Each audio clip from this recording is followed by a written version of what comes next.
Di sebuah hutan yang damai dan penuh warna, tinggallah seekor tupai kecil bernama Timo.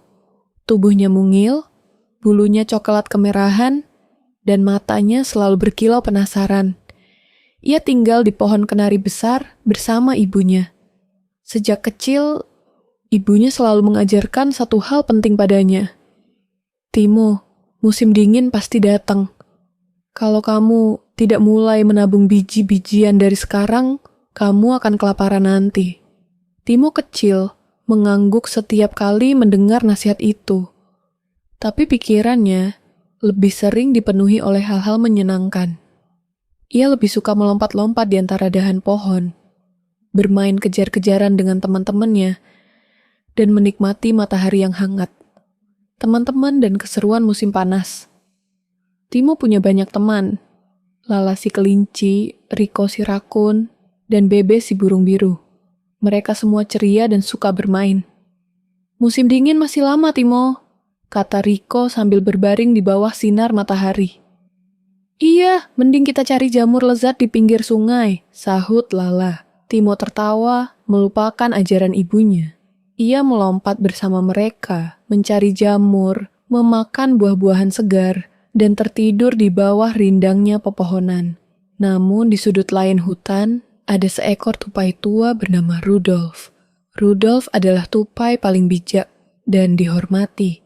Setiap pagi, ia membawa keranjang kecil dan memunguti biji-bijian, kacang, dan buah kering lalu menyimpannya di dalam lubang pohonnya. Suatu hari, saat Timo dan teman-temannya sedang bermain, mereka melihat Rudolf sibuk memindahkan biji kenari ke sarangnya. Lihat si kakek itu, setiap hari kerja terus gak pernah main, goda Riko. Tapi Timo merasa sedikit tidak nyaman. Ia teringat nasihat ibunya. Kenapa Rudolf selalu menabung ya? Apa musim dingin benar-benar sesulit itu? Pikirnya. Ketika musim berganti, hari demi hari berlalu. Daun-daun berubah warna menjadi kuning keemasan, lalu coklat, dan akhirnya gugur. Angin jadi lebih dingin. Burung-burung mulai terbang ke selatan. Hutan yang tadinya ramai, kini menjadi sepi. Timo bangun suatu pagi dan merasa udara lebih dingin dari biasanya. Ia melompat keluar sarang dan melihat embun membeku di dedaunan. Musim dingin telah tiba. Awalnya, Timo tidak terlalu khawatir. Ia masih punya beberapa kacang yang ia temukan minggu lalu. Tapi 3 hari kemudian, semua itu habis. Ia mencoba mencari di sekitar hutan, namun tanah beku keras dan biji-bijian tertutup salju. Timo mulai lapar. Ia pergi ke rumah Riko. Riko, kamu punya makanan? Riko menggeleng sedih. Aku juga kehabisan. Aku kira musim dingin tidak akan separah ini. Timo pergi ke rumah Lala dan Bebe, tapi mereka juga tak punya apa-apa. Semuanya mengira musim dingin hanyalah bagian singkat dari musim yang bisa mereka lewati dengan santai. Kini, perut Timo keroncongan. Ia lemah dan mulai menyesali keputusannya. Bertemu dengan Rudolf, Timo berjalan lemas menuju rumah Rudolf. Ia tahu, tupai tua itu pasti punya cadangan makanan. Maaf Rudolf, aku lapar. Aku tidak punya apa-apa, ucap Timo lirih. Rudolf membuka pintu pohonnya dan mempersilakan Timo masuk. Di dalam terlihat tumpukan biji-bijian, kacang, dan buah-buahan kering yang tersimpan rapi. Duduklah nak, makanlah, kata Rudolf dengan suara lembut. Timo menangis saat mengunyah biji kenari pertama yang ia makan dalam 2 hari. Aku bodoh Rudolf. Aku tidak mendengarkan ibu. Aku hanya main dan menunda-nunda menabung. Rudolf tersenyum. Tidak apa-apa.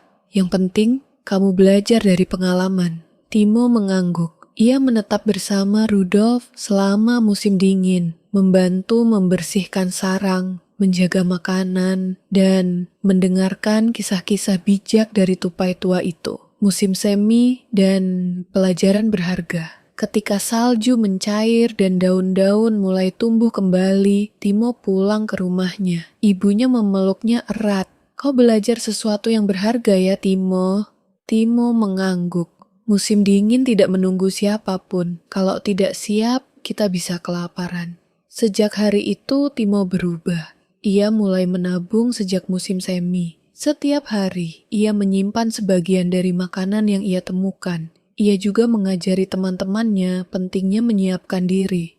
Sedikit demi sedikit, lama-lama menjadi bukit. Serunya sambil menunjukkan tumpukan biji di sarangnya. Riko, Lala, dan Bebe ikut menabung. Mereka bahkan membuat lomba siapa yang bisa mengumpulkan paling banyak biji dalam seminggu. Hutan kembali riang, tapi kini dengan tupai kecil yang lebih bijak, Timo si tupai penabung. Tahun-tahun berlalu, Timo tumbuh menjadi tupai dewasa yang cerdas. Ia tak hanya dikenal karena lincahnya, tapi juga karena kebijaksanaannya. Setiap musim dingin, ia punya cukup makanan dan selalu berbagi dengan mereka yang kesulitan. Seperti dulu Rudolf membantunya. Dan setiap kali seekor tupai kecil bertanya padanya, "Kenapa kita harus menabung?" Timo akan duduk, tersenyum dan mulai bercerita. Dulu aku bukan tupai penabung, tapi musim dingin mengajarkanku arti dari persiapan dan tanggung jawab.